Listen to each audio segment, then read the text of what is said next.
Hello bachcho, let's read the question. The question says that assume that the de Broglie wave associated with an electron can form a standing wave between the atoms arranged in one-dimensional array with nodes at each of atomic sites. It is found that one such standing wave is formed if the distance d between the atoms of array is 2 angstrom.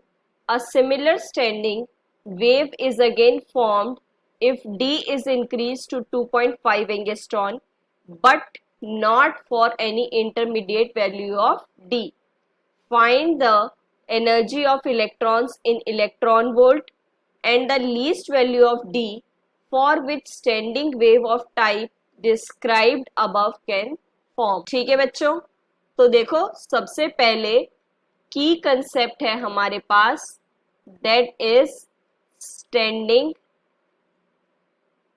Waves and energy.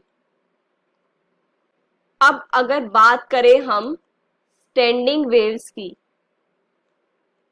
ठीक है, तो क्या होता है हमारे पास consecutive nodes.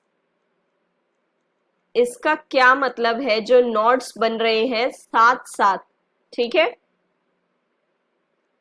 इनमें separation जो होता है that is equal to lambda by 2.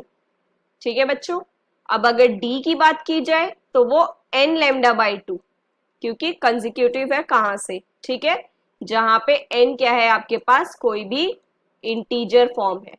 ठीक है बच्चों, अब ये तो है आपके पास कंजिक्यूटिव नोड्स के लिए, तो पहले वाला ये होगा. तो जो नेक्स्ट नोड होगा वो क्या बन जाएगा, दैट इज डी डैश हम ले लेते हैं, वो कितना हो जाएगा n+1 लैम्डा बाय 2. ठीक है बच्चों, तो अब देखो let's say that is equation 1 and that is equation 2. हम क्या करते हैं, second equation minus first, then it will give d dash minus d is equals to. अब देखो इसको कैसे लिख सकते हो, n lambda by 2 plus lambda by 2 separate कर सकते हो, तो जो n लैम्डा बाय 2 है वो कैंसिल हो गया, तो lambda by 2 as it is बचा. ठीक है, तो यही मतलब हमारा इंटीग्रल मल्टीपल है, हाफ इंटीग्रल मल्टीपल है इसका, वो हमेशा डिफरेंस यही रहेगा. ठीक है बच्चों, सो यहां से अगर आप लैम्डा कैलकुलेट करोगे तो 2 into D dash minus D कुछ ऐसी फॉर्म में आ जाएगा.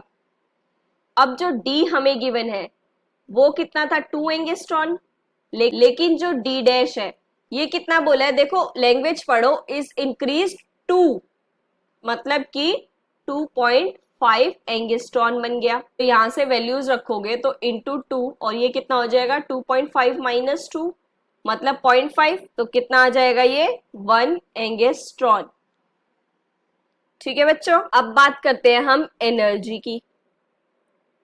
तो एनर्जी के लिए हमारे पास क्या होता है, momentum square divided bye 2m, है ना, और मोमेंटम क्या होता है h square upon 2m lambda square, क्योंकि p is equals to h by lambda, है ना. अब ये वैल्यूज रखी तो प्लैंक्स कांस्टेंट क्या होता है 6.63 into 10 raise to power minus 34 whole square divided by 2. Mass कितना है, दैट इज फॉर इलेक्ट्रॉन, तो 9.1 into 10 raise to power minus 31 kilogram.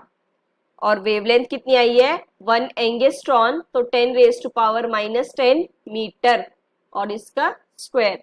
ठीक है, तो अब ये सारी एसआई यूनिट्स में आ गई, तो ये कितने में आएगा आपका, जूल में. ठीक है बच्चों, तो ये सॉल्व करने के बाद आपके पास आएगा 2.415 into 10 raise to power minus 17 joule. अब अगर इलेक्ट्रॉन वोल्ट में चेंज करेंगे तो उसे हम डिवाइड कर देंगे, किससे डिवाइड करेंगे, 1.6 into 10 raise to power minus 19 electron volt, और ये कितना आ जाएगा आपके पास, approximately equal to 151 electron volt.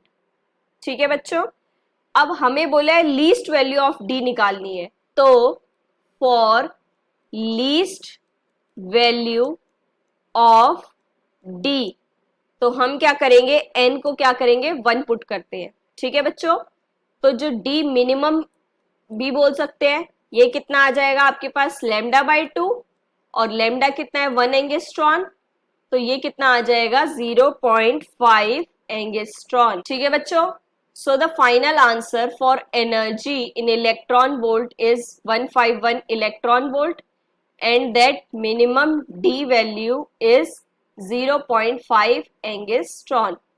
Hope you understand it well. Best of luck. Thank you.